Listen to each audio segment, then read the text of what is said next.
If you put mouth for your pipe and you go bli bli bli blow, bli bli bli bli blow, bli bli bli blow, bli bli bli blow, if the thing turn in brain and in sweet am, if he forget in tradition, quickly put mouth for your own akpiko because wetin you do to am, he wan do back to you. So make you go carry oga prick today, make you put mouth for him prick, make you suck am like bli bli bli bli bli boo, bli bli bli bli bli bli bli boo. E go help well well. Oga, na so tear my toto dey tear every time my husband enter am.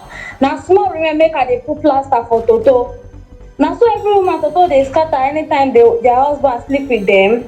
Abeg, I wan know. Abi na my toto not strong. I'm suspecting something. First, how big is your husband's Gbola? Oga, my husband Gbola big pass cucumber. Madam, you not see the prick before you enter the marriage?